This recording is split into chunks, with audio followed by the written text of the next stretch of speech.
هاللويا نلقاوكم إزاز أخوة تا فيسبوك وتا يوتيوب داو كل اللي انتم تسجونا من جمعة الأخرى نلقاوكم الليلة فصلة ونهججكم باش انتم تسمعوا الكلمة المولاي والمولاي يتيكم جوه واتش باش ترشيفوا دين الكلمة ده الأخر فتيت جماعة إيسو المولاي اتنهاس في سبورت ده اتكلمنا كيف يجي إمولديات وترانسفورمات الكاركتر تاعنا باش يكون كاركتر بخالتا كريستو أمين هاللويا اللورا نهججكم باش تخلوا السبيرتو تاعنا يكلمكم من دان المساج الكلمة تاعنا يا حية الكلمة تاعنا متى تنفت القلوب سبوس بدلك ياك ما تنسيش كيف تخرج لك البيب سوا اما الكلمة تاعنا ادمك باش تترانسفورم لك حياتك يطلبوا معي استاذ مستر اديس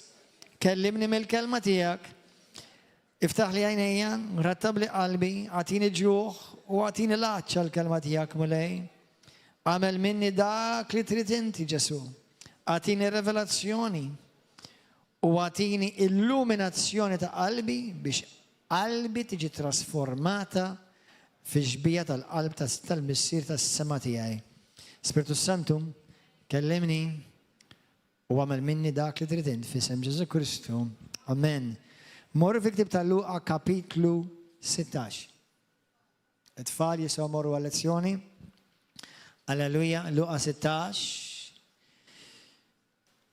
الويكند اللي عدى تكلمنا فوق الترادمنت كما منكم جيتوا اتردوتي في الحياة خافنا ما لقيتوش ايديكم كل حد كلمكم كيف هم زوج تيب تا تراديتوري ويهد من ياش فورسي تراد الشيك يو kellek ċertu aspettativi u ma laħoqhomlokx f'moħħok f'għajnejk.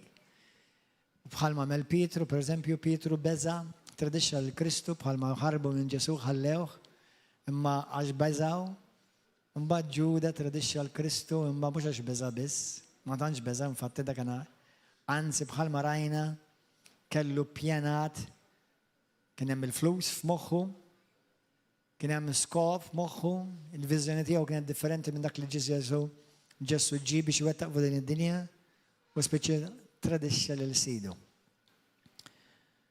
Illum ħanitkellem fuq l-oppost ta' tradiment, il-lealtà.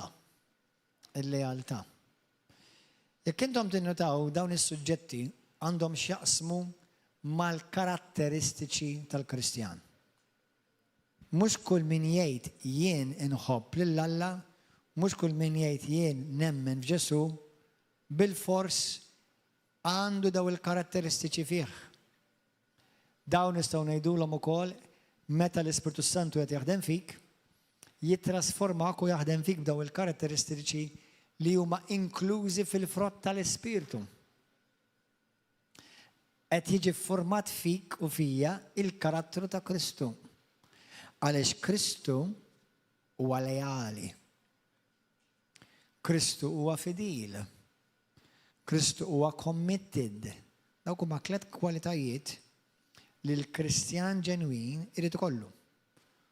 Kristu huwa fidil, faithful. Kristu huwa committed, impenjat. U Kristu huwa lejali.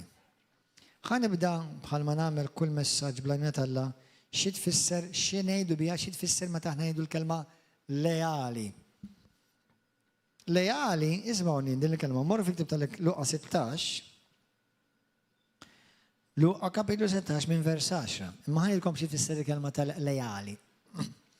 Leali bl-Ingliż, ħanidulkom bl-Ingliż u bil-Malti xi kultant bl-Ingliż idur aħjar. Bound, devoted and committed. Marbut, devoted, devout, u committed. Bil-Malti xorta nidu committed. Impenjat.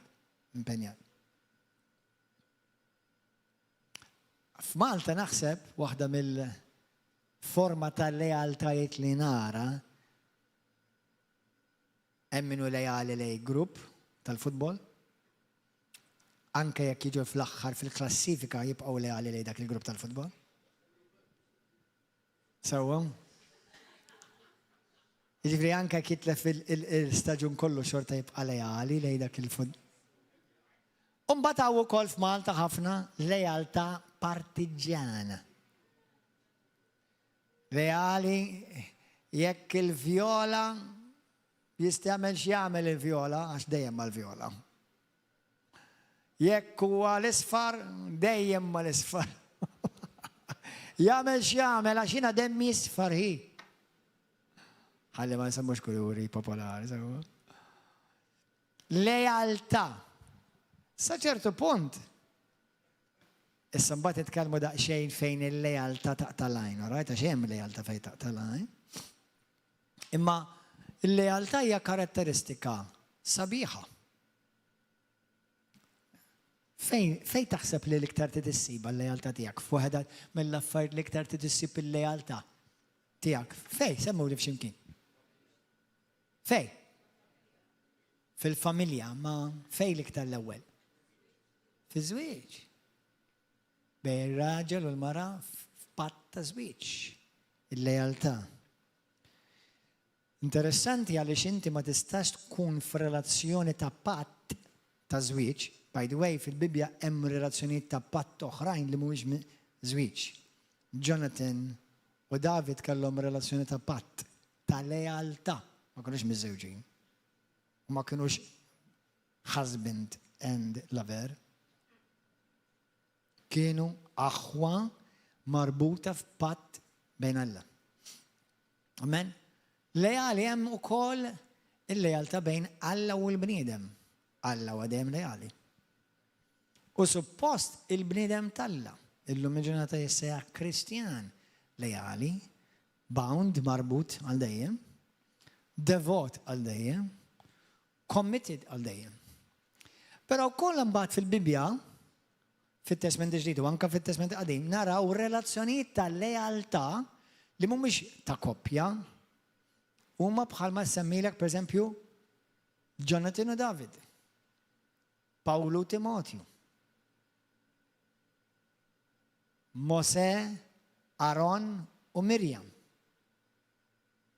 Sewwa hemm relazzjoni ta' lejaltà. Meta inti tara il-ħbib tiegħek li minn għalik li huma lejali lejk jitħabbu mal-edewwa tiegħek m'għandekx ħbieb. Mhumiex ħbieb tiegħek daw. Anke jekk isejħilhom friends fuq Facebook. Xi kultant indaqqa ma' ġraħat. Jgħid lil dak aċċettajt jew il dik aċċettajta għax kienet friends miegħek, pastor. Kemm illum il-ġurnata l-kelma friends saret ma tiswa xejn. Meta Ġesu għalilhom jiena ma nsejħilkomx iktar fi Ġwanni 15 skjaf imma nsejħilkom ħbieb, kienet jitkellem fuq lejaltà ta' bejn u bejh għax il-kelma ħabib fisser li jiena committed lejk. Jiena marbut miegħek. Infatti fil-kunċett bibliku il-lealtà bil-forsi li tidħol il-patt.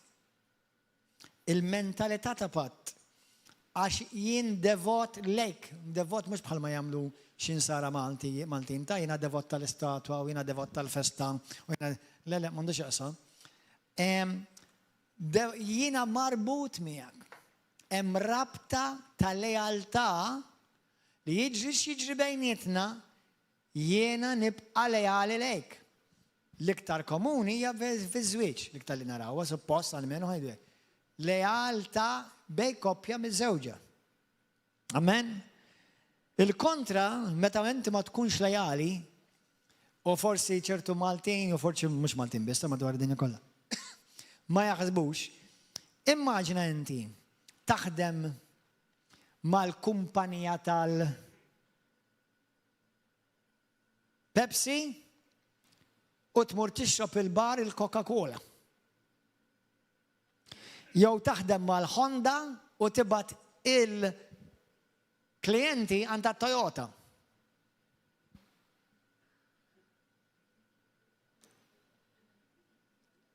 Tabdu ġaħnaġa? Sewa? Halleluja. Fil-politika għaw min għandu xjallem l-bosta nsara kif tkun lejali. Għax għaw min għandu lejalta għamja. Pero għal lejalta għamja mbagħad bħal dik mhux dejjem tajjeb, Sewa, speċjalment meta l-politika taffeċ il-prinċipji tas-saltna. Ma tistax tibqa' lejali lejn dawk l-affarijiet imbagħad.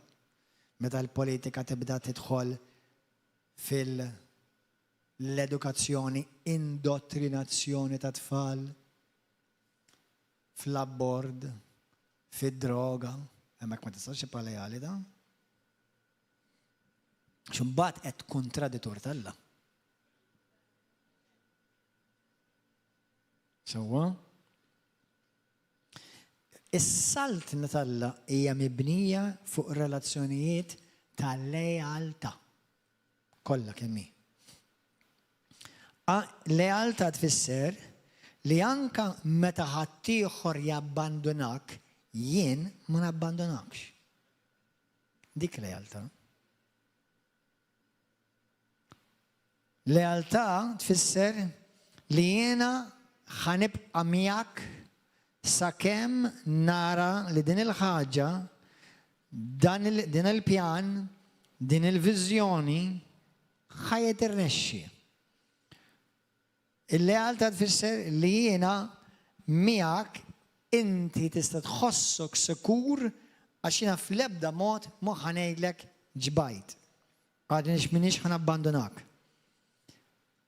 Din hija anka meta tkun għaddej minn sitwazzjonijiet diffiċli. Infatti hemmhekk tkun qed tidher vera x'tip ta' lejaltà inti għandek. Bħal relazzjoni ta' żwieġ, bħal relazzjoni bejnek u bejn Alla, inti tgħaddi minn challenges. U meta tgħaddi minn dawk l-isfidi tkun taf kemm vera int lejali jew traditur. Il-lejaltà. Morru fi ktib ta' Luqa kapitlu 16, vers 10. Mbagħad ħammorru fi ktib ta' Proverbi 18. Ġesu hawnhekk bil-Malti jgħid il-kelma fidil għax il-kelma fedeltà, faithful u lejaltà simili ħafna. Però hemm differenza bejn lejaltà u fedeltà. Hemm lejaltà. Hemm differenza. Però ħanaraw xejn l-iskrittura hawnhekk, vers 10. Minu fidil f'ħaġa tas-sew żgħira, jew nkella minu leali f'ħaġa tas-sew żgħira, u lejali wkoll fil-ħafna. Minu diżonest f'ħaġa żgħira u diżonest ukoll f'ħafna.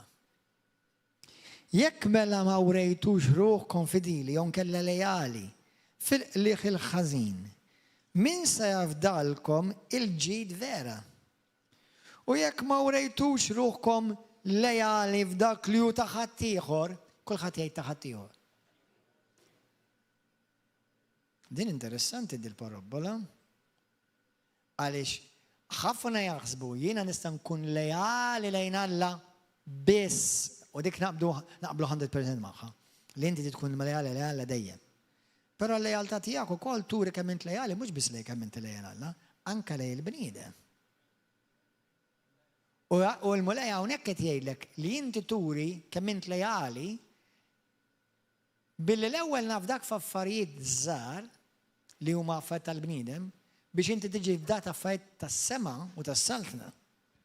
U jekk ma wrejtux ruħkom lejali u fidili lejn dak li huwa ta' ħadd ieħor, min se jgħidulkom dak li huwa tagħkom? Ebda għaddej ma jista' jaqdi żewġ sidin. Ġifieri ma tistax tkun lejali lejn. Da jisek immaġina fil-partit. Ma tistax tivvota il-vjola u l-isfar f'daqqa. Issa naf li aħna l-Maltin għandna l-votazzjoni għandek ħaxxi differenti tgħidli nista' naqsamhom jekk irrid, imma sax ma taqsamhom xejn għax inti l-wan jgħod. Il-wan jgħod. Inti tista' tkun lejali lej 5 nisa? Xi waħda minnhom ħatkun number 1 biss. L-oħrajn ħajkunu number 2, 3, 4, 5.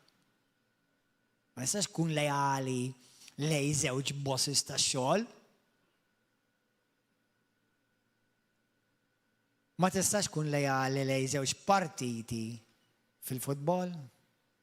Ma tistax tkun lejali, mhux ma tħobbx, twaħħlux id-differenza bejn tħobb, tista' tħobb il-kulħadd. Imma l-lejaltà hija dejjem lej wieħed jew waħda. Persuna meta jiġi għaż-żwieġ. Viżjoni, waħda ma tistax tkun lejali għalek 3 viżjonijiet. Jista' jkunu 3 tajbin, imma tista' tkun lejali wieħed waħda. Għax inti tfisser, jekk kien lejali, jiena ħan nissapportja dik il-viżjoni, jien ħan nissapportja dak il-għan, ħan nissapportja dik il-missjoni. Fid-dinja, pereżempju, aħna bħala Knisja nissapportjaw missjonijiet.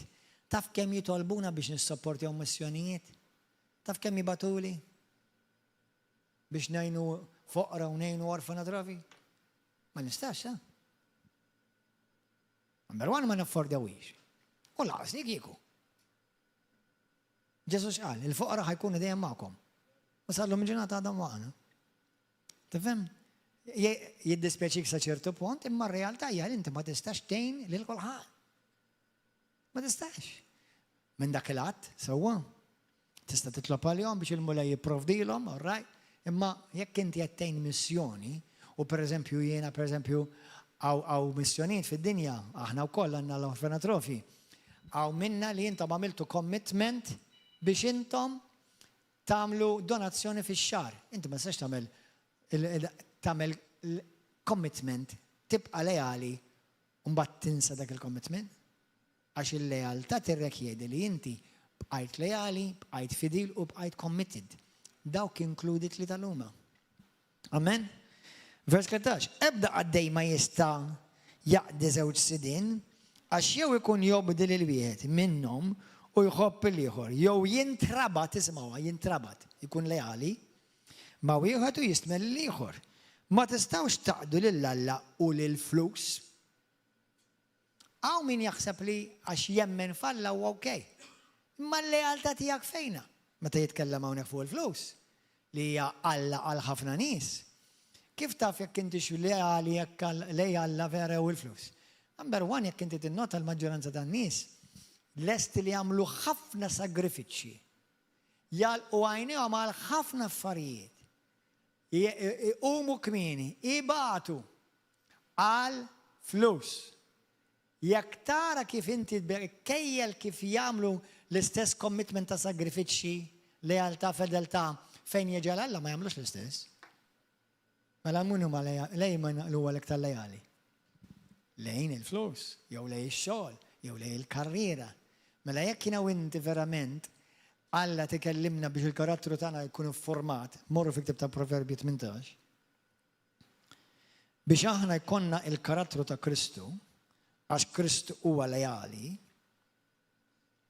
aħna rridu nikbru, nimmaturaw, u nsiru niffurmaw ruħna biex nixbħu l-Kristu fil-kwestjoni ta' lejaltà.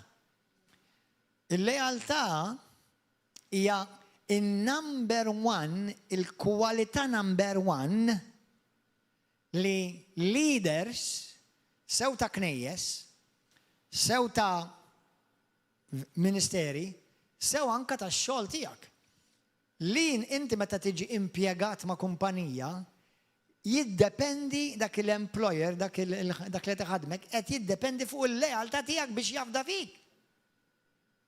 Itik task u ħajafda li int lejali li meta jkun il-maltemp ħad tiġi għax-xogħol. Meta jkun hemm traffic ħad tiġi xorta.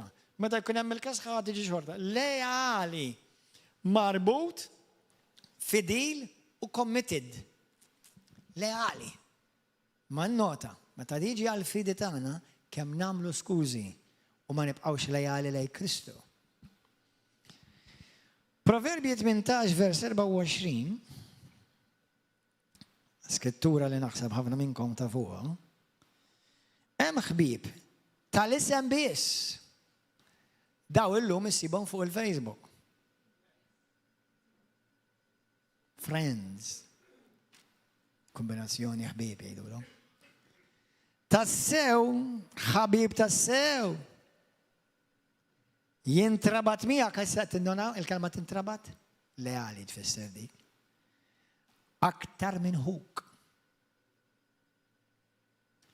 Il-number one kwalità meta għamlu survey għal dawk li intom, by the way, kawa minnkom ġili għamiltu l-course in Search of Timothy.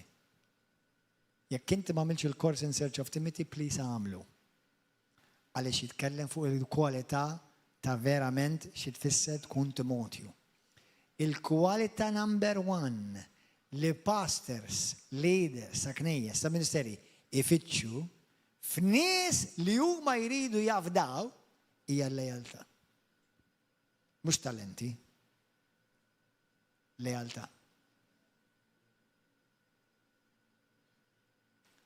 U l-lejaltà tiegħek tiġi ċċallenġjata, tiġi sfidata. Ħanorikom daqsxejn. Mela, x'inhuma il-benefiċċji meta jiena inkun lejali, jiena u inti nkunu lejali. By the way, il-Bibja mimlija bistejjer sew ta' lejaltà u sew ta' tradiment. Imma llum nitkellmu fuq il-lejaltà. Darba kien hemm ministru kbir, nista' ngħidilkom minnu. Naf li hawn min ma tantx iffansjah, però sewa lija u sewa l-Alla ma jfisser xejn x'taħseb infuqu. Darba kien hemm beniħin u Alla qallu għal benu x'qalu u nemmnu, għax nemmi li wara raġel tal-Alla ma jfissirx huwa perfett, ma nemmi li wara raġel tal-Alla. U Alla qallu jekk inti tkun lejali tibqa' lejali, għall il-ministru qallu u dak kien ilu li qallu ta' mhux issa ġifieri. Qallu jien nibdel dinja bik.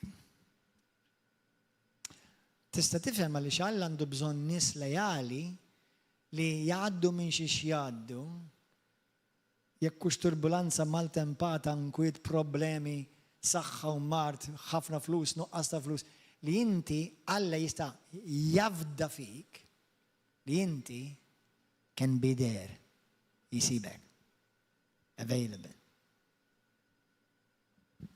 Il-mulej illum, kieku kellu tisaqsililek illum bejn id jagħmellek test tal-kuxjenza. Int persuna lejali lejn mulej. Saw min jgħid li naf kif hawn xi wħud min jirrispondija, l-mulej lejali. Però kif ħankun naf li int lejali lejn mulej? Kulħadd faċli li jgħidha dik. Kulħadd faċli li jgħidha dik. U dex kemm inħobbu l-Alla jien, iva, sewwa, urejni. L-iskrittura mhux ta' bxejn tajt li skont kif inti taqdi l-ħuk qed turi kif inti taqdi lill-Alla. Għax kulħadd kapaċi jgħid jiena naqdi lill-Alla. Fejn?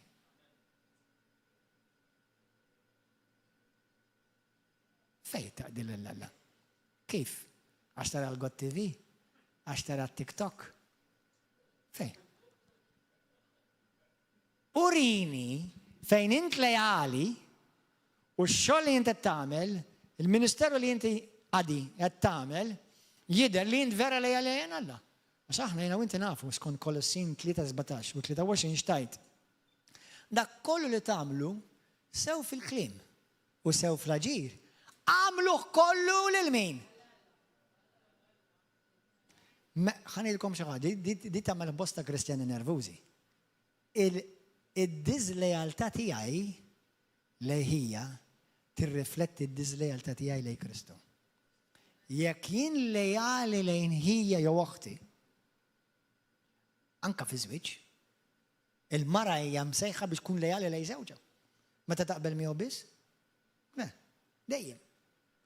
Ir-raġel huwa mitlub li jkun lejali lejn martu. Meta jaqbel magħha biss? Le, dejjem. L-istess bejnietna x'aħna tinsix fis-saltna Alla tagħna relazzjonijiet ta' patt. Do you understand that our relationships are covenant relationships? Aħna mhux klab tal-ħamim inħallsu il-miża ta' kull xahar jew whatever. Sewwa u niġu nagħmlu il-votazzjoni fl-aħħar ta' 3 xhur whatever. Naf li hawn xi wħud minnkom tinstema' ishom gamim.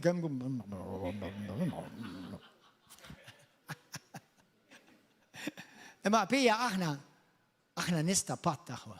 Kollox isir permezz ta' patt. U l-patt number 1 huwa lealtà. Sewwa? Issa meta l-bniedem jiżbalja, issa nitkellmu fuq dik. Meta l-bniedem ma naqbilx miegħu jew magħha, se nitkellmu fuqha. Ftakkar il-lealtà tiegħi, speċjalment fis-saltna, il-lealtà tiegħi l-ewwel ma hija lejn Alla. It-tieni xorta lejn Alla. Mela, f'din il-Knisja, meta aħna nil-Praise and Worship team, sewwa daw qed ikantaw għal Alla, vera jew le? Mhux vera għalikom. Alla m'għandu bżonn diski. Ma tiżidulu xejn Alla bil-kant.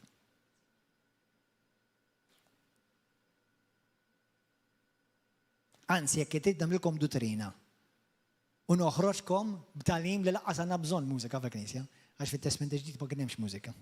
Bħalma jgħidu xi wħud. Taf li hawn knejjes li ma jittollerawx mużika fil-knejjes? Ma naqbilx magħha tajjena dik, għax imbagħad għandek is-salmi mimli strumenti. Imma qed ngħidlek li m'għandni bżonn la pjanu, la drums, la chitarra, la voċijiet biex ikonna service. Issa, min qed idoqq u qed ikanta il-pjanist? Għal min? Għal min? Le, mhux għalikom għal Alla. Hija l-verità! Sew jekk hux għal Alla u sew jekk hux għalikom xorta għal Alla. Naqdi lilek qed naqdi l-Alla. Inħobb lilek qed inħobb l-Alla. Jekk nittradixxi lilek qed nittradixxi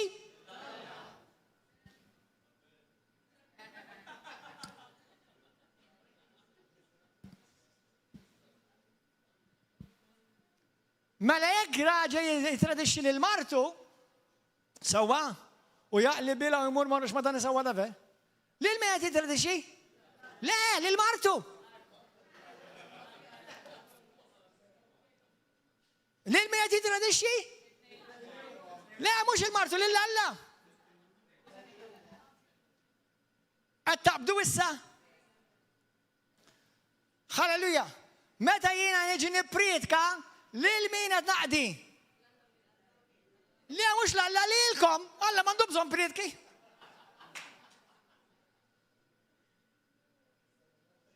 Lil min qed naqdi jien? Le mhux l-Alla lilkom. Lil min qed naqdi? Mhux lilkom, le lil-Alla. Ħawadni ħanifmek. Amen.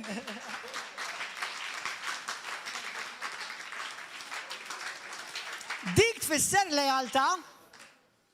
Il-lealtà tiegħi lejn Alla. Ma nistax inkun lejali lejn Alla u nkun traditu lejħija. Ma nistax, ma taħdimx fis-saltna qalbi tiegħi. Hemm line, imma ħafna mhux line qabżu turru l-linji.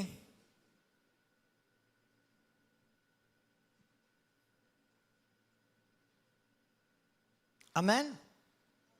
Halleluja. Qed tifhem issa kif l-Ispirtu Santu jrid jaħdem fik? Tidu jaħdem fik. Għax il-lejla ġejtu għal stretching class. Amen? Halleluja. Lealtà tfisser, kulħadd jgħidha warajja, lealtà tfisser li jiena konsistenti. Jiġifieri, I can rely upon you. You can rely upon me. Kemm hawn minnkom kull meta tiġu l-erba' u s-sibt min jafu kux ġej il-pastor illum? Kemm hawn minnkom taħsbu għadi? Dejjem ħadtuha for granted li jiena ħankun hawn. Taf xi tfisser dik li tafu lina lejali. Lejali lejn Alla u lejali lejk. Lejali lejk u lejali lejn Alla. Ma jistax kun lejali lejn Alla u traditur lejħutek. Ma tistax. Minu lejali veru lejn Alla huwa lejali lejn il-ġism ta' Kristu. Ma tistax kun lejali lejn ir-ras u titradixxi l-ġismu.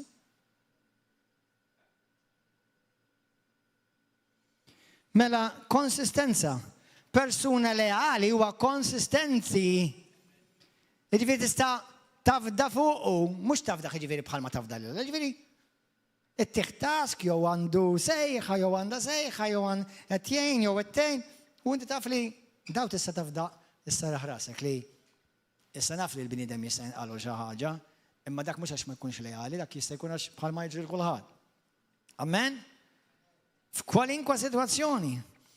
Il-lealtà tfisser li inti tkun committed, li tfisser li inti turi fil-ħin u fit-tul ta' żmien commitment fir-relazzjonijiet li Alla fdalek. F'kawżiet, fil-gruppi, fil-knisja, fil-ministeru li Alla poġġik lilek li inti leali committed. Xi tfisser iktar lealtà?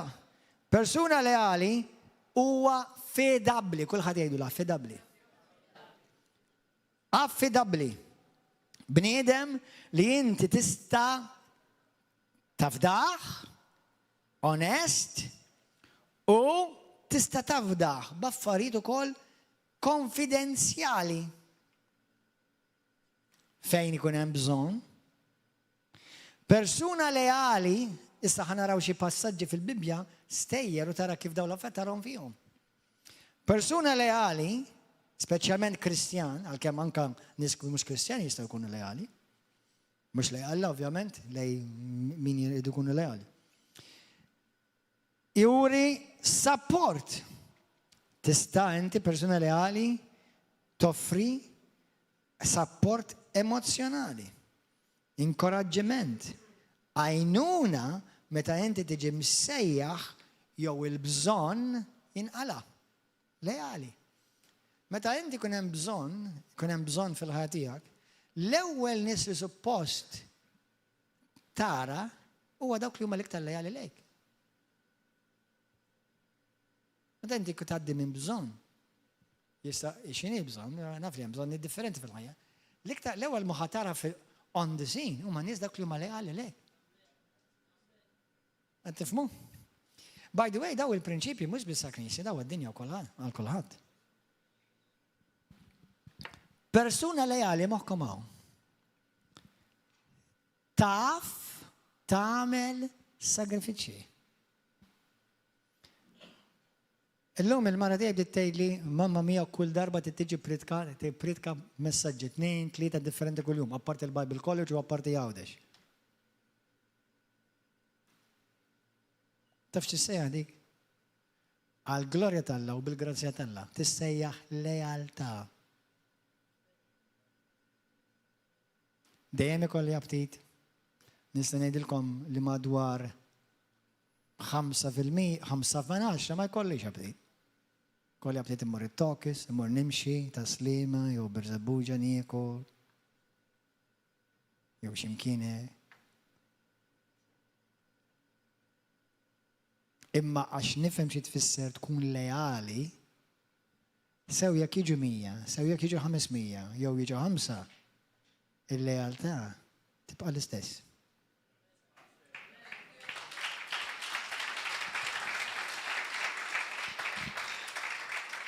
Kun infaħħar Ġesu. Persuna leali tifhem x'inhu sagrifiċċju għal benefiċċju tal-oħrajn. Filippin 2, x'tgħidlek minn vers 1 sa 5.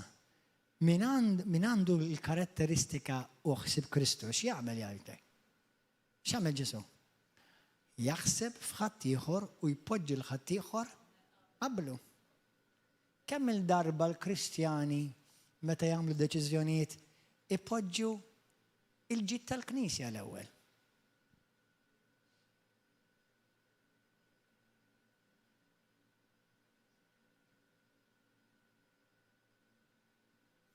Ma niktibx ċertu affarijiet fuq Facebook biex ma weġġax ċertu aħwa. Ma nagħmilx ċertu deċiżjonijiet biex ma weġġax il-Knisja. Il-bniedem leali jarafhom dawn l-affarijiet.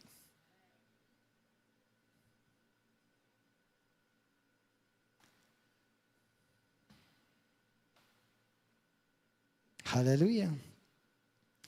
Il-bniedem lejali u l-bniedem li jifhem il-lejaltà iżomm ċertu prinċipji tal-Alla.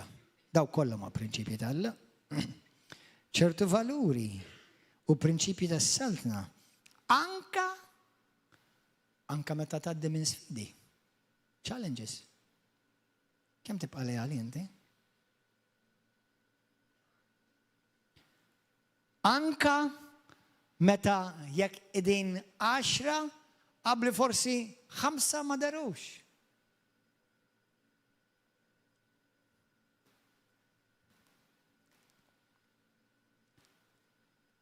Isimgħuna x'inhi ġej issa, il-lejali. Il-bniedem lejali, il-karatteristika ta' bniedem mara jew raġel tal-Alla lejali jaħfer.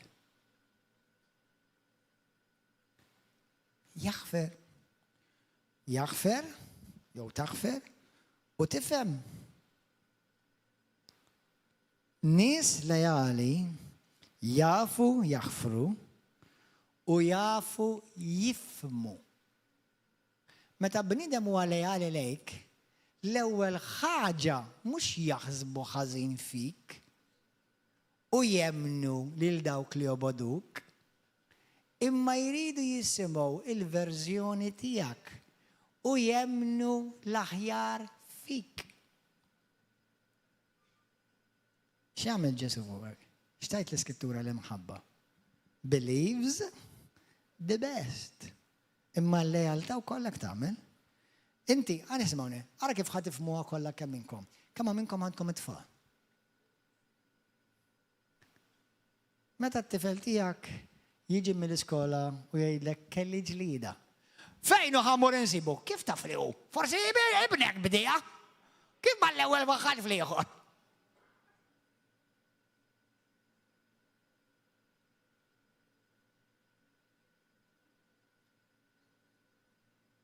Għax il-lejaltà ukoll timxi bimħabba li inti tara l-aħjar fil-persuna.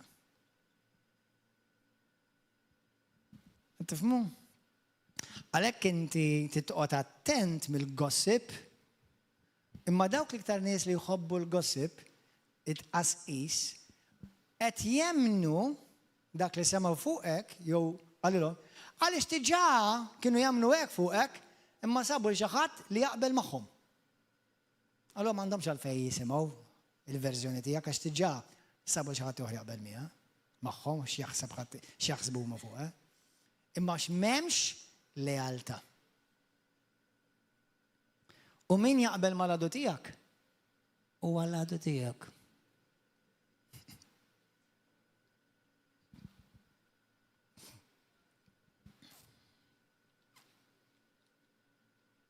Però qudiem Alla huwa l-għadu tal-Alla. U l-għadu tiegħu jew tagħha nnifisha. Il-bniedem lejali jemmen l-aħjar fuq ħuh u uħtu u jfittex li jagħti daqqa ta' għajnuna amen anka meta ħadd ieħor jabbandunah jew jabbandunahha u jisparixxi. Nies lejali li suppost huma l-Kristjani n-nies tal-Alla jgħinu fejn ħadd ieħor ma jgħinx. Jgħinu biex l-affarijiet jirnexxu u ma jabbandunawx lan għal xiex id-din f'dik il-kumpanija, f'dik il-sitwazzjoni, f'dak l-iskola, f'dik il-knisja, f'dik il-familja. Amen aħwa? Bniedem lejali, moħħkom għamdi, għaxin importanti, din ċavetta għal ħafna situazzjonijiet, huwa dejjem miftuħ għal komunikazzjoni. Din hija waħda mill-problemi li niffaċċja naħseb fil-ħajja. U s-solvi, nemmen li dissolvi naħseb il-problemi kollha. Ikkomunika. Lack of communication is one of the major problems, not in the church, in the world. nuqqas ta' komunikazzjoni hija problema fid-dinja. Mija problema wkoll fil-Knisja. Meta inti tkun lejali, moħħkom hawn, meta inti tkun lejali u ma sirx diżlejali u traditorja u traditriċi, tibqa' miftuħa l-komunikazzjoni.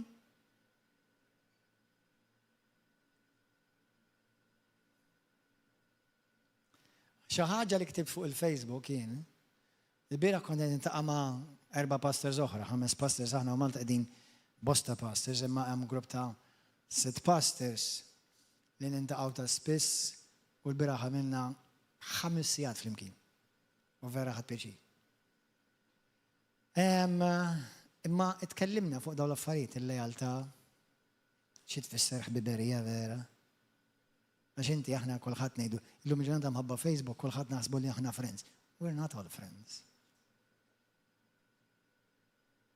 U jekk inti tagħmel affarijiet apposta li ġibdulek l-attenzjoni fuqha u qed tweġġa' l-Knisja, not only you're not my friend, you're not even a friend of God.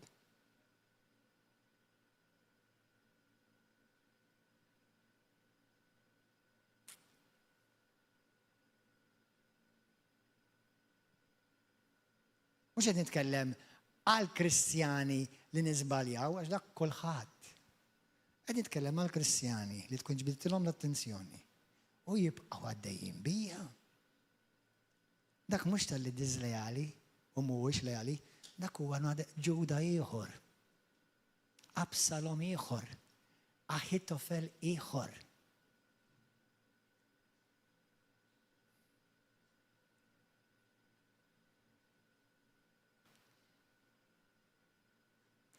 It's quiet in this church tonight.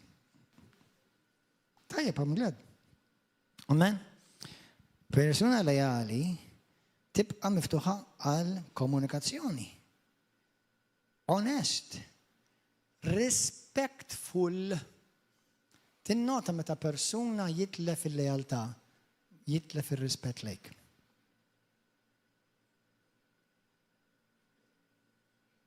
Issa tinsix. L-Iskrittura tgħidlek irrispettaw lil xulxin fi Kristu. Il-pastor, mhux dal-pastor, il-pastors, aħna kollha aħwa fi Kristu vera. U minn dak il-att kollha l-istess. Imma in-naċ mhumiex l-istess livell tal-pastor. Inti x'in trid tista' ma tiġix. Il-pastor ma jistax ma jiġix. Il-level tal-lejaltà tiegħi u tal-pastor oħra li Alla għajjem f'pajjiżna u madwar id-dinja, hemm ħafna differenza bejn in-naċ li jiraw u huma. Ir-responsabilità hija ħafna kbar. Id-demands huma ħafna kbar. U jekk ikunu fidili u lejali, il-barkiet ikbar ukoll. Il-persekuzzjoni kbar ukoll.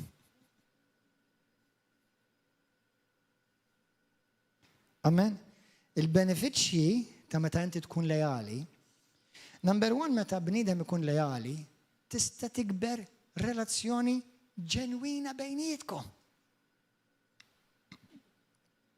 Meta jiena nkun lejali, ma anta xi ħadd inkun lejali lejja u jiena le. Il-bieraħ mal-pastors itkellimna fuq xi tfisser lejali. Meta inti tkun lejali, tista' tibni relazzjoni ġenwina. Lejali ma tfissirx ma tiżbaljax, imma anke jekk tiżbalja nistgħu nitkellmu fuqha. Jekk kien hemm xi ħaġa ma naqblux fuqha, xorta nistgħu nitkellmu fuqha. Għax hemm lejaltà li jiena nħoss nissa safe miegħek. Int tħossok safe miegħek. Amen aħwa? Halleluja. Allura il-lejaltà tibni relazzjonijiet b'saħħithom. Meta aħna nimxu bil-lejaltà, il-relazzjoni ta' bejnietna, il-commitment, il-konnessjoni divina li hemm bejnietna tkun ħafna iktar profonda. Tipprovdi sens ta' sigurtà u stabilità. Għalhekk meta inti f'koppja ta' żwieġ m'hemmx lejaltà, iż-żwieġ ħajġi xejkjat. Meta inti għandek boss tal-kumpanija u għandu ċirku ta' nies madwaru u m'hemmx lejaltà bejnietom, dil-kumpanija ħadbati. Meta hemm knisja u pastor jew apostlu jew minu qed imexxi grupp ta' nies, jekk l-affarijiet isiru sew imma m'hemmx l-ibda l-istess viżjoni, m'hemmx trasparenza, m'hemmx onestà, m'hemmx qalb miftuħa biex aħna sew nikkomunikaw b'mod apert, ma tistax ikollha dik is-suċċess li Alla jkun jixtieq li dik il-missjoni, viżjoni, knisja, kumpanija, xogħol ikollha. Meta inti kollok relazzjoni ta' lealtà tkun taf fejn inti ma' dik il-persuna. Jekk inti għandek ħbieb li ma tafx fejn inti magħhom, jew huma ħbieb xejn. Huma biss acquaintances. Jew inkella għandek bżonn issaħħaħ il-lealtà ta' bejnietkom. Amen? Halleluja. U meta jsir dan tikber il-fiduċja ta' bejnietkom. Fejn hemm il-lealtà hemm support reċiprokat, hemm inkoraġġiment. Tispiċċa inti li jkollok grupp ta' nies li inti taħdem magħhom huma miegħek flimkien fejn inti hemm support ġenwin. Għandkom sens tajjeb ta' xi tfisser tkun fidil. Li inti taf xi tfisser li fejn tonqos int ikompli hu, fejn onqos inkompli jien. Hemm mutual balance understanding. Meta jkun hemm il-lealtà huwa post fejn vera tista' tikber u timmatura. Fejn hemm il-lealtà tista' tikber u timmatura. Għaliex hija bbażata fuq relazzjonijiet ta' lealtà u tippromuovi maturità fil-mixja tiegħek fi Kristu. Ħansemmilkom xi stejjer fil-Bibja. Pereżempju, waħda mill-affarijiet li inti meta jkollok relazzjonijiet ta' realtà bejnietkom, taf li inti jkollok iktar paċi, iktar serenità f'ħajtek. Tifhem m'intix moħħok f'tgħid da ħajtradini, di ħatitradini, di ħatmur kif jgħidu bil-Malti bur jiġġagbenani. Ma jkunx ħelti, dik l-atmosfera ma tkunx ħelti. Qed tifhmu? Issa fi knisja suppost daw l-affarijiet għandhom iktar kunu b'saħħithom għax aħna għandna l-imħabba tal-Alla, għandna l-Ispirtu Santu, għandna il-kelma tal-Alla, għandna bosta privileġġi. Da ma jfissirx li l-lealtà tiegħek mhix ħad tiġi ttestjata, ta'? Kemm minnkom il-lealtà tiegħek kienet ittestjata? Holiday. Let's go, u ħadd tibqa' ttestjata. Il-lealtà tiegħek fiż-żwieġ, il-lealtà tiegħek fil-knisja, il-lealtà tiegħek mal-bost tax-xogħol. Għal dawk li intom qed tisimgħu hawnhekk, daw affarijiet mhux biss applikabbli għall-Knisja, daw applikabbli anke għall-bost tax-xogħol tiegħek. Jekk inti x-xogħol f'dak task ban, inti tkun lejali li tlestih u tagħmilulu sew. Tgħidli dak mhux tad-dinja, imma inti xorta talla, di xorta standards talla titoffrilu dak ir-raġel. Jekk huwa taħallsek, inti bidmir. Għalhekk jiena meta qedtilkom l-istorja tal-sena tal-ġimgħa l-oħra qedtilkom. Meta jiena kont sibt xogħol tal-balè, meta kont għadna ballerin, u niftakar il-kumpanija ta' El Paso Ballet, il-direttriċi kienet mara anzjana kienet offrit li ġob, u wara ġimgħa xi ħadd offri li ġob kumpanija oħra bi paga doppja. U meta sieħbi ballerin għalli, mu jibdlu dak il-ġob, għalli u btibżax u ta' naraxx dak il-kontrat. Għet bandix, mux xedu għos nisew li ma naraxx. Apparti li miex integru, miex leali. Ma nħoss nissew li daw fitxew ballerin u s-saħib da l-istaġun u ħanejd l-għom minn ġej. Da mux raħaġ li tuħal tarxin. Da għandek għallu f'mili ta' gbari bejnietkom. U spiċċajt mort El Paso Ballet, għamilt l-axħar 3 xhur tal-kontrat laqas itħallas, tiġifieri l-lealtà tiegħi jibda jnejġa qalbi swiedni dajjeb il-lealtà.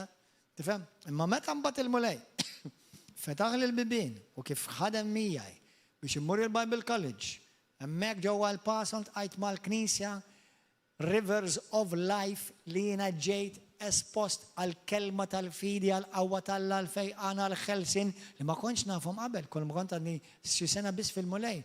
Mbagħad il-Knisja meta spiċċajt mort il-Bible College enuni anka biex imur il-Bible College, niftakar meta l-mulej kien ipprovdi li b'mod sovrannaturali biex imur il-Bible College, niftakar dak il-ħin fl-ispirtu tiegħi nisma' inti jaqgħet hawnhekk illum għax kont lejali.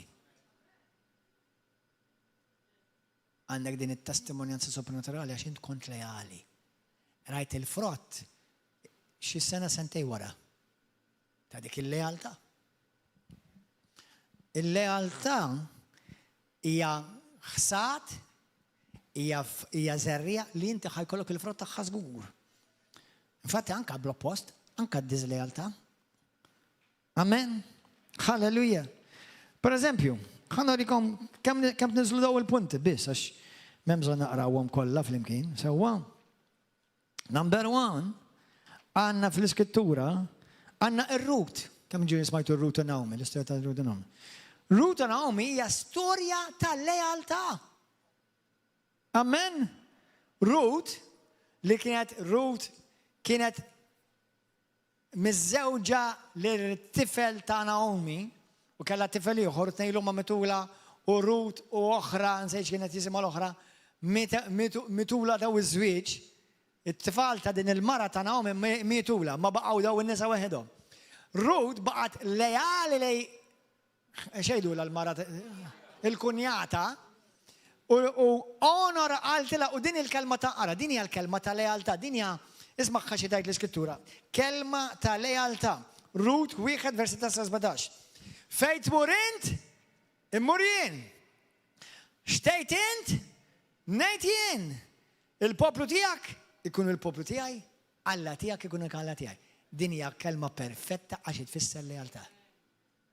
Amen. Rut telqat abbandonat il-dar tagħha stess u l-familja u anke l-allat folot tagħha biex tibqa' lejali lejn Naomi u l-mulej birika fil-lealtà tagħha b'abbundanza li saħansitra ġiet imsemmija fil-familja ta' Ġesu Kristu. Jonathan u David, smajni għal-iskrittura, smajni għal-istorja.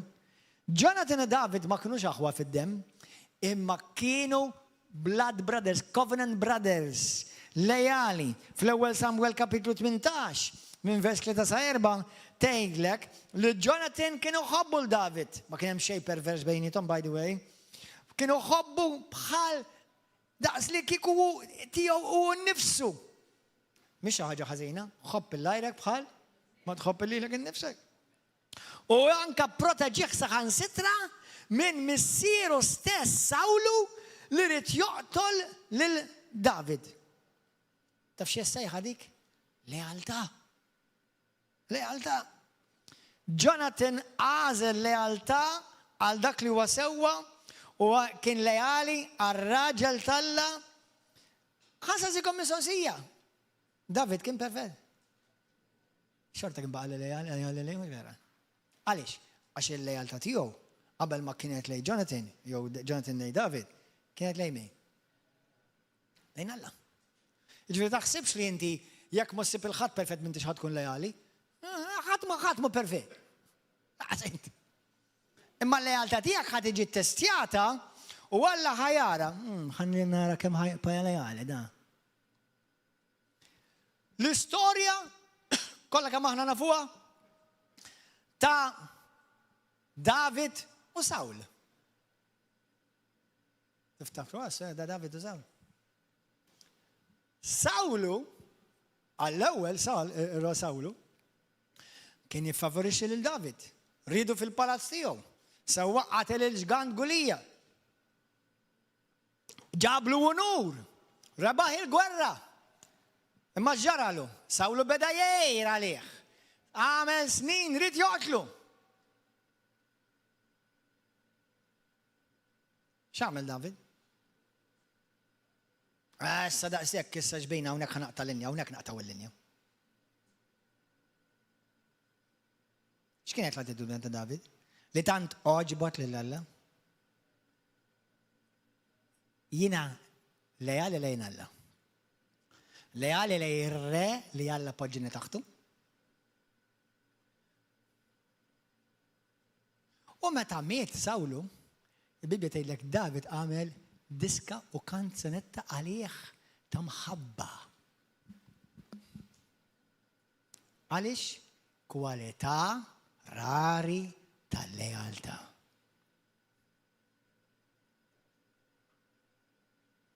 Amen?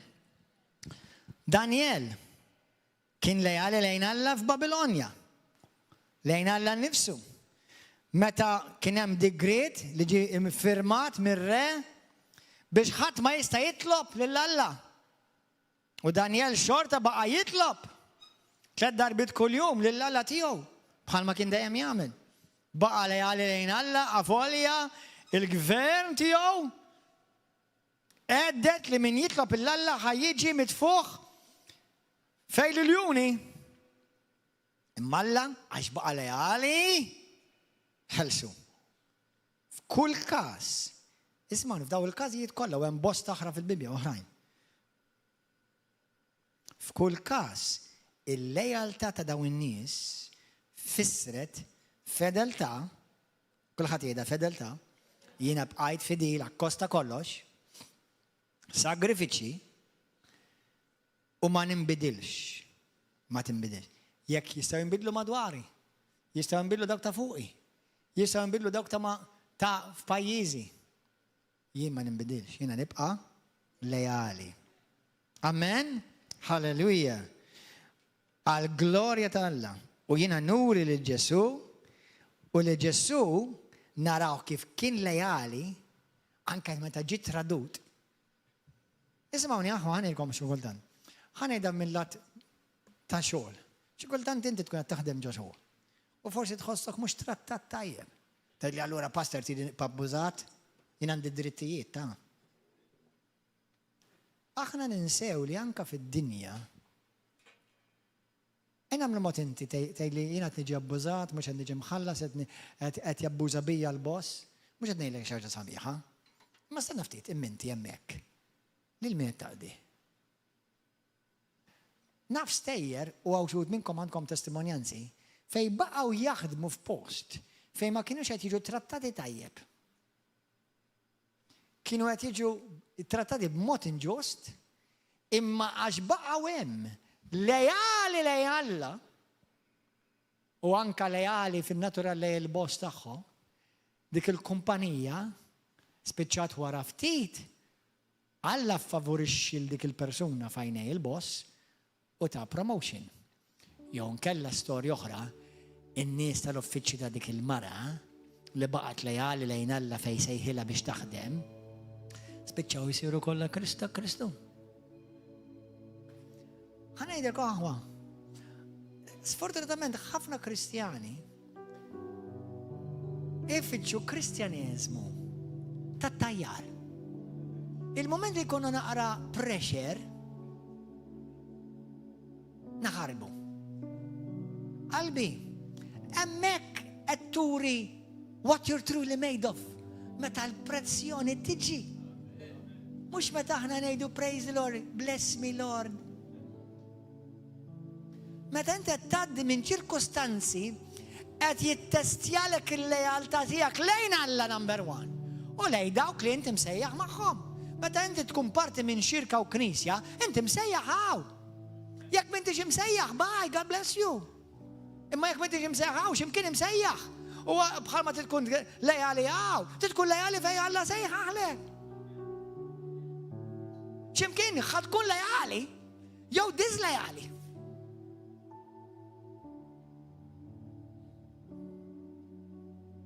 U jiena għadha xi tallimt?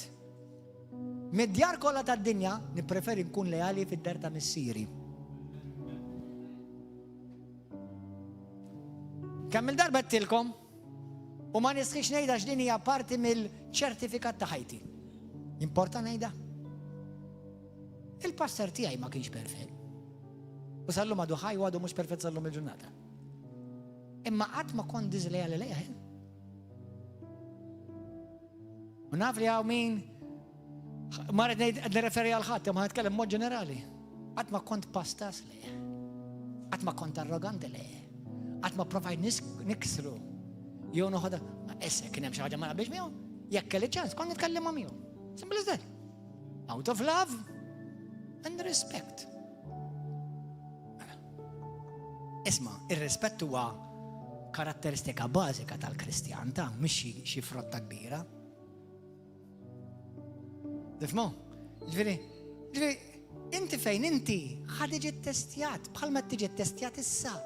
Alla qed jorkok. Imma jiena u inti rridu nkunu bħal Kristu. Nidru bħal Kristu f'kollox. Amen aħwa. Halleluja. Fl-aħħar mill-aħħar. Fejn naqta' l-linja, pastor? Ħanilek fejn taqta' l-linja, tri? Fuq ix-xogħol. Jekk pereżempju qed tiġi harassed, sexually harassed, mhux għax xi ħadd qajrek bir-river of love ta'. Pastor, ħanitlaq ta' għax qed jitqubija għax niġi river of love. Tidnilek x'tagħmel, ħudilhom kejk u oqgħdu u b'xuxi. U jekk trid tagħmilhom il-videos tiegħi, u oqgħdu love daqqa. U għaxilhom nottu żana pastizzi, għedulhom jagħmlu l-buzz. Sewa, jekk ħad titlaq minn xogħol. Kieku qed tiġi dejli qed niġi ħarrast, qed niġi ħarrest, ġifieri kif tgħidha bil-Malti. Ħarrest ġifieri jien naf ħajtek qed tiġi f'periklu, sewa, medda, tifhem mamma mia, xi boss ħareġ xi reverver għamlu ma' rasek, sewa, hemmhekk nista' nifhmek, orraj. Sewa, imma mill-Knisja allura mill-Knisja meta tibda tara dottrini tax-xaten.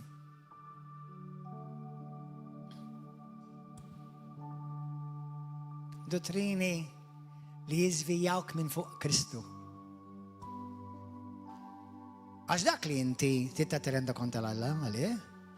Mhux għax inti qbilt mal-lider, jew ma qbilx mad-djaknu, jew ma qbilx mal-elder, jew ma qbilx mal-pastor, jew mal-mara tiegħu, whatever.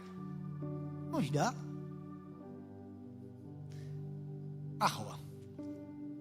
Jien inni dan il-Ministeru bil-Grazzja d'Alla. 28 sena, 30 sena Kristjan. L-ewwel Ministeru Evangelistiku, u mbagħad pastorali 20 sena dal-aħħar 20 sena. Taf knejjes, rajt u pastor ġint għajt. Għadni kif smajt knisja issa. ħad iċċassaw ħad itbelħu. Knisja ta' mux Malta ta' knisja ta' xi 11,000. Tidnejlek kemm baqa' 20 ruħ. Tidnejlek għaliex onestament, tifxini l-istorja, mux il-pastor, dak ta' fuq il-pastor, ġi akkużat fuq skandlu. Ġivi laqqas il-pastor, ġivi laqqasu, ġivi dak li huwa fuq daw il-knejjes partikolari, ġi akkużat li għamil skandlu. Tinnejlek xieġri, nifhem li tikkawża konfużjoni, imminti, inti mux wara, inti mux wara Kristu għed timxi. Ġviri inti jemmen tekku tat pura għal-pastor, jew għal-ġizir. Mux għed nejlek li l-pastor jista jgħamlu kollox jgħamlu li jridu da. Imma meta jendi dej li jina smajt il-dak tal-għax mħabba l-pastor tiegħu għalek. Dak għax il-pastor tiegħu għalek, dak il-pastor tiegħu ma qabilx. Inti qalbi, inti jemmek suppost jek temmen li vera għall-għandu pjan divin. Inti kull fej ħatmur, ħatiġi marbul.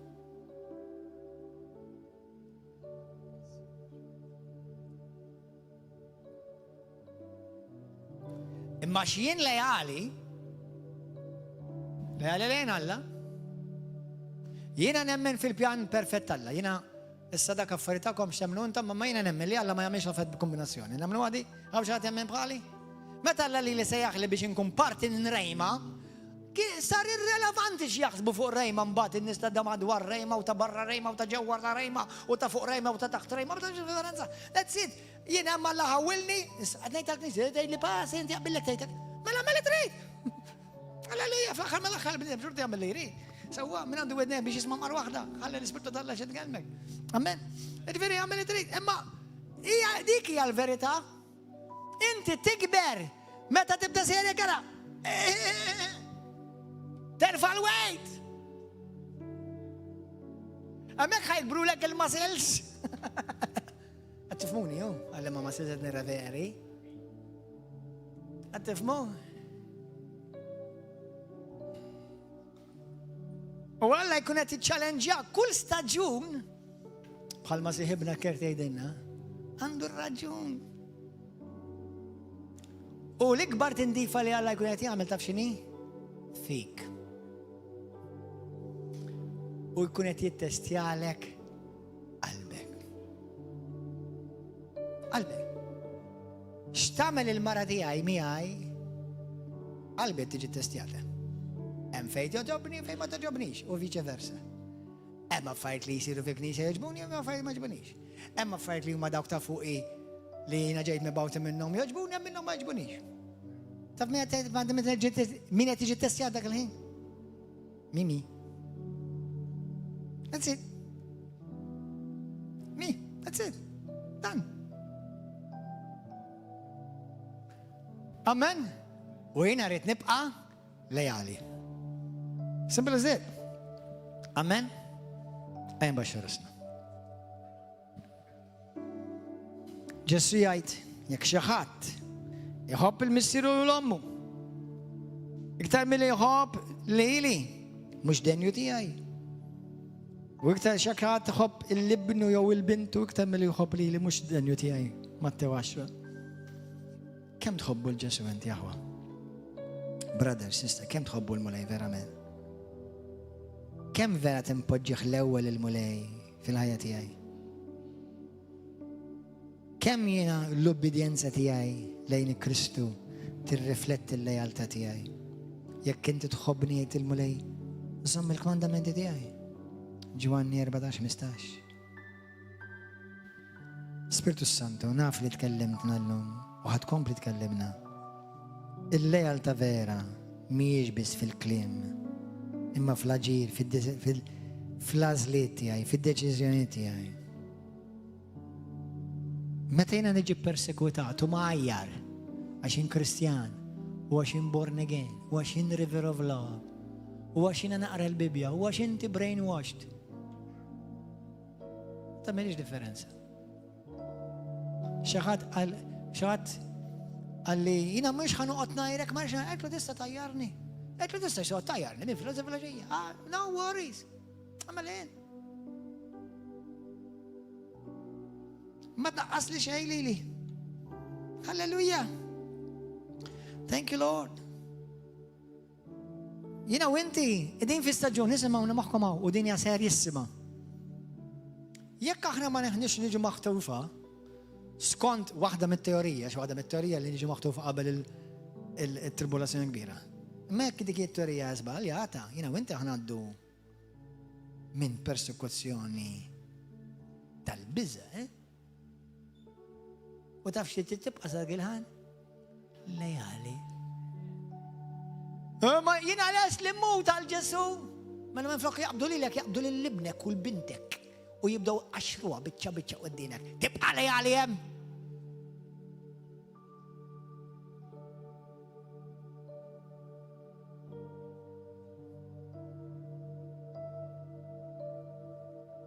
Meta bintek qed tikbi bil-ġuħ, baby, mur fehma, ma nistgħux nixtru x'nieklu.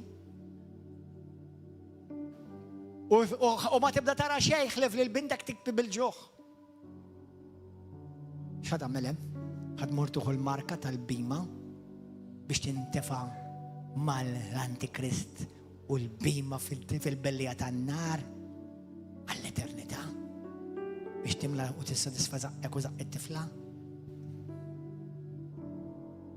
Tibqa' lejali. Għalhekk il-martrita. Għalhekk il-martrita x'isser mara, raġel li sal-aħħar minuta ta' ħajjithom. Hemm stejjer tantu ma tal-waħx, nibża ngħidonkom. Meta int għandek barra Malta pastors, jaqbdu lill-pastor il-mara tiegħu u tfal tnejn huma. U jibdew joqtluhom u jqattawhom biċċa u l-aħħar ma jħallu l-pastor ħalli jara kollox. Intom Kristjani Maltin, Kristjaneżmu tat-tajjar għandkom. Int mhux Malta wkoll għandna jien ukoll.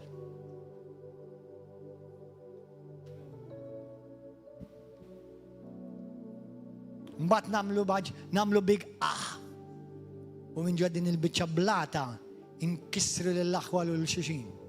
Xaru kaza. Mbagħad we say, I love Jesus. If you love Jesus, lay down your rights.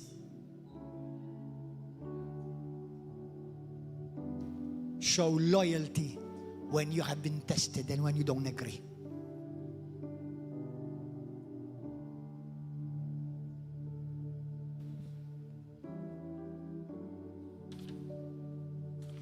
Lealtà li jiena nibqa' fi Kristu bħalma qal Pawlu. Li sal-aħħar jiem ta' ħajti jien niġi misjub fih.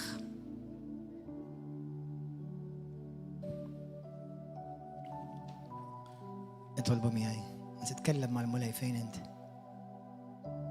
Tkellem mal-mulej fejn inti.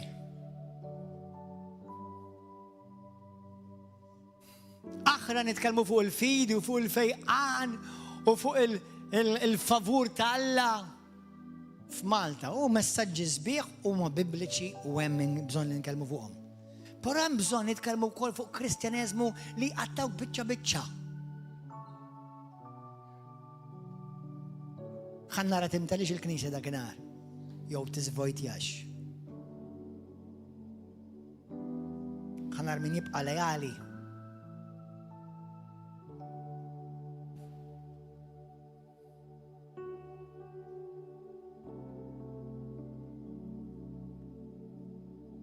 Jekk aħna qegħdin vera qabel ir-rapture, aħsbuhom ta' dawn l-affarijiet.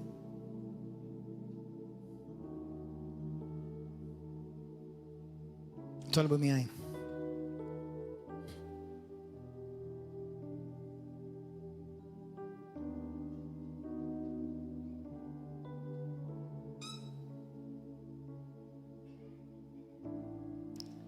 Abba missier. Aħfirna mulej. Fejn aħna tradixxejnik biħsibiet tagħna. B'emilna, biklimna, bl-attitudni tagħna, bin-nuqqas ta' ġuħ u żelu għalik. Ġesu, inti batejt dbatija ħarxa lina. Mux biex takwistana l-ħadd fil-ħodu, jew is-sitt fil-għaxija u l-erba' fil-għaxija biss. Ma biex qalbna tera verament tħabbat l-istess taħbita ta' qalbek munaj.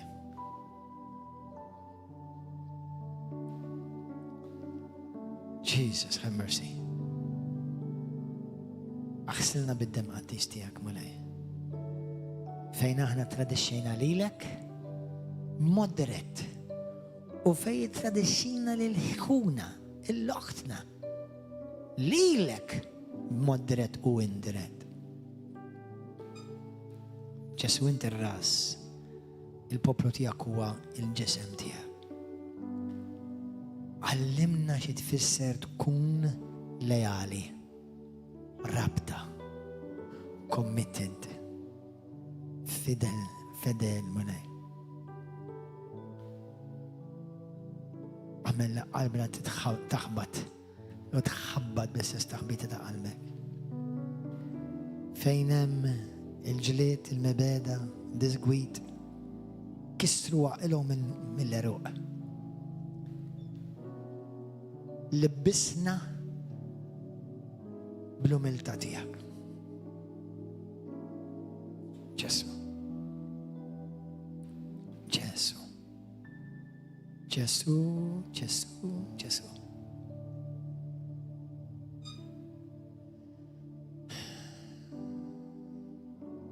Mulej tiegħi u Alla tiegħi. Grazzi ta' dan ix-xahar ġdid, ta' dan il-ġimgħa ġdida, ta' dan l-istaġun ġdid. Għallimna nożżu dak li inti tajtna b'xejn u b'abbundanza. Għallimna nkunu parti mir-risposta. Nbaxxu lil nfusna biex tola' int mux naħsbu aħna, mux irridu aħna, ma xi trid int vera. Ġesu għamel li dan il-messaġġ ma jaqax fuq widnej torox. Mulej li kieku tiġi llum, jew li kieku tiġi fi ftit sigħat oħra. Għamel li qalbna tkun sew qudiemek. Sibna sew mulej. Fejn hemm il-mebeda ġib il-għaqda. Fejn hemm il-ġlied ġib il-paċi. Fejn hemm it-tifrik ġib ir-restawrazzjoni. Kollha dan kollu jiġi minn is-siġillat fil-maħabba tiegħek mulej. Halleluja. Mulej bħala ir-raj li inti fdajt fuq din il-merħla sew dawk preżenti u dawk li tisegwu tolbok idfa' spiritu ta' umilta, spiritu ta' lealtà lejk lej il-Knisja tiegħek. Halleluja. U l-kol minna nifmu, kull wieħed minna nifmu is-sejħa divina tagħna lejk mulej. Mhux infittxu dak li jaqbel lilna imma dak li jikglorifika lilek. Nar tal-Ispirtu Sant winżel fuq il-poplu ta' Malta u Għawdex. Ipproteġġi l-pajjiżna. Ma l-iktar importanti jipproteġilna qalbna. Grazzi tal-barkiet ta' komfort, ta' komditajiet li aħna ngawdu f'dan il-pajjiż. Li nieħdu for granted. Meta nafu li madwarna fid-dinja tfal, żgħażagħ, xjuħ, nisa u rġiel għaddej minn dbatijiet ħorox, koroħ u kbar u biżgħat u terrur. Għallimna ma naħdux for granted daw il-barkiet. Ġesu. Lilek mulej kull tifħir u glorja minn issa għall-eternità. Ġesu, hemm l-ebda qalb qudiemek li inti ma tarax u ma tismax. Għalhekk poġġi qalb tal-laħam fina, poġġi qalb ġenwina f'kull persuna, neħħi kull gburija u glorifika l-isem tiegħek Ġesu f'ħajtna biex bħal Pawlu nistgħu ngħidu jien ġejt imsallab ma' Kristu. U mhux iktar jien li ngħix, iżda Kristu li jgħix ġa fija. U l-ħajja li issa tnejx ngħixha bil-fidi ta' dak il-waħdieni ta' Alla li ħabbni u ta' ħajtu għalija. Amen. Amen. Hallelujah. I'm just going to leave you in the presence of God for a few seconds. Go, just talk to the Lord where you are. I believe the Lord is speaking to the church, not just River of Love, to all the church in Malta. Fi Knisja kollha ta' Malta.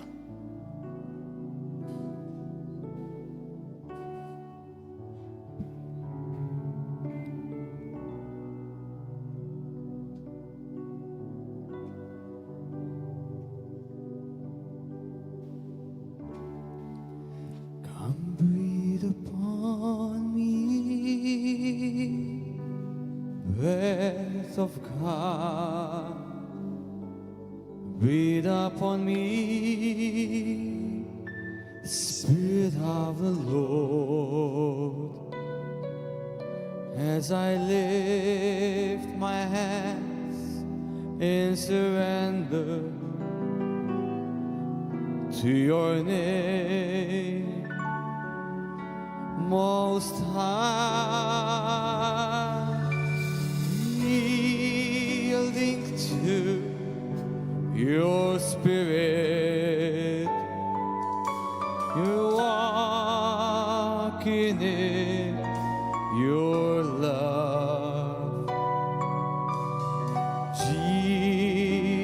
I adore your holy Let's worship the Lord together. name. Imol il-Mulazisa. Come on, saints, come breathe upon me,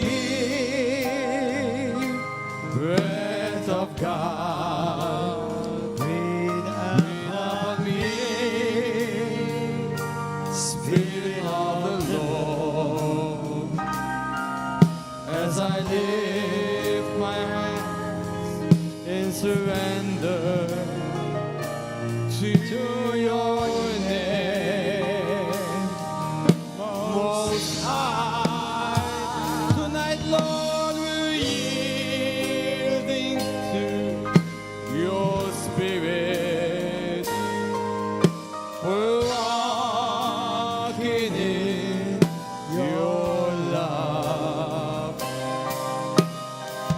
Jesus, I adore. Sing it over again. Jesus, I adore. Jesus, I adore. Jesus, I adore your holy name. Mula jgħamil poplu minna poplu River of Love u l-poplu tijak, il-knisja tijak mulej bifruxa madwar Malta u Għawdex. Għamel minna poplu lejali. Għallimna nkunu aktar lejali mulej lejk u lej dawk li inti poġġejtinna f'ħajtna li maħħom inti għaqqatna f'patt fi Kristu, fil-ġisem ta' Kristu. Fejn aħna tradixxejna lilek, jew tradixxejna il-xuxin, jew tradixxejna l-dak ta' fuqna. Mulej, aħfrinna mulej. Mulej bħal mettinna il-ġimalad naddit, nerġa' ngħid illum. Il-lejalta hija l-atmosfera tas-saltna tiegħek. Imma t-tradiment huwa l-ikel ta' Satana mulej. Għax u kien dak li beda bl-ewwel tradiment meta ġie kontra tiegħek mulej fis-sema. Spiritu Santu waħda minn fina. U fej żbaljajna aħfrinna. U minn żbalja kontra tagħna naħfrura mulej. Dan nitolbuk minn qalbna f'isem Ġesu.